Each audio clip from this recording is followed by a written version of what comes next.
Welcome to another vlog. രാവിലത്തെ മലയാളം മനോരമയുടെ news heading ആണിത്. ഇതുവരെ എതിർത്തു, ഇനിയും അതാണ് ഇത് കാണുന്നത്. എനിക്കൊരിക്കലും കഴിക്കാനും ഇഷ്ടമില്ലാത്ത രണ്ട് ഐറ്റംസ് ആണ്. ഒന്ന് ദോശയും പിന്നെ ഉപ്പുമാവും. പക്ഷെ എൻ്റെ വീട്ടിലത്തെ രാവിലത്തെ മെനു ഇതുവരെയും മാറിയിട്ടില്ല. കംപ്ലീറ്റ് ഒന്നും ചെയ്യാതെ അത് ഞാൻ കഴിച്ചു. വീടിൻ്റെ മുമ്പിലുള്ള റോഡ് പണികൾ കണ്ടു. പൊക്കി വീടിനത്രയും പൊക്കി വെച്ചിരിക്കുകയാണ് ഇതൊക്കെ. ഇനി എപ്പോൾ ടാർ ഇടുമെന്ന് ആർക്കും അറിയില്ല. ഞാൻ രാവിലെ എൻ്റെ മൂത്ത സിസ്റ്ററിൻ്റെ വീട്ടിൽ നിന്ന് പോയി. ചേച്ചിയോടൊക്കെ വർത്താനം പറഞ്ഞ് ഞങ്ങൾ വീടിന് പുറത്തിറങ്ങി. ഇനിയും നേരെ പോകേണ്ടത് എൻ്റെ ഉപ്പാപ്പൻ്റെ വീട്ടിലേക്കാണ്. ഞാനങ്ങനെ കല്ലിശ്ശേരി ടൗണിലെത്തി. ഇവിടെ സിഗ്നൽ ഉണ്ട്, പക്ഷെ വർക്ക് ചെയ്യില്ല. ഞാനങ്ങനെ ഉപ്പാപ്പൻ്റെ വീട്ടിലെത്തി. അവിടുന്ന് ചുറ്റിക്കറയും കണ്ടു. ആൻറ്റിയും മംഗിളും നല്ല തിരക്കിലാണ്. പക്ഷേ കൊച്ചാച്ചനൊക്കെ വളരെ കൂളായി ഇരുന്നാണ് കണക്കൊക്കെ എടുക്കുന്നത്.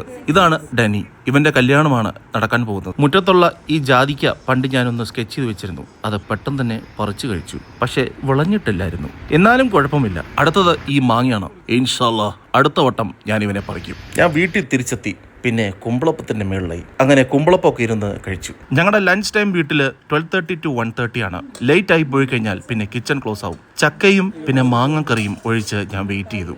കാരണം ഒരു ഇമ്പോർട്ടന്റ് ഗസ്റ്റ് വരാനുണ്ട്. അതാണ് ബീഫ്. അടുപ്പത്തിന് തിളയ്ക്കുന്ന ആ ബീഫിനെ നോക്കി ഞാനിരുന്നു. ചൂട് ചോറും പിന്നെ ചക്കയും ബീഫും, അതായിരുന്നു കോമ്പിനേഷൻ. പിന്നെ സൈഡിൽ കുറച്ച് ചേന മെഴുക്കുരട്ടിയും പിന്നെ ബീട്രൂട്ട് മെഴുക്കുരട്ടിയും വന്നു. ചക്കയും ചേന മെഴുക്കുരട്ടിയും, എക്സ്പ്ലോഷൻ ഓഫ് ഗ്യാസ്. കർത്താവേ എന്നെ കാത്തോളമേ. അതിനുശേഷം ഞാനൊരു പേരയ്ക്ക കഴിച്ചു. എൻ്റെ വീട്ടിലുണ്ടായിരുന്ന നല്ല മധുരമുള്ള പേരയ്ക്ക. ഫുഡെല്ലാം അടിച്ചു കഴിഞ്ഞു. ഇനി ഒന്ന് കിടന്ന് ഉറങ്ങണം. ഞാൻ ഒന്ന് മലർന്നു കിടന്നു. എക്സ്പ്ലോഷൻ അല്ലേ, എന്തും സംഭവിക്കാം.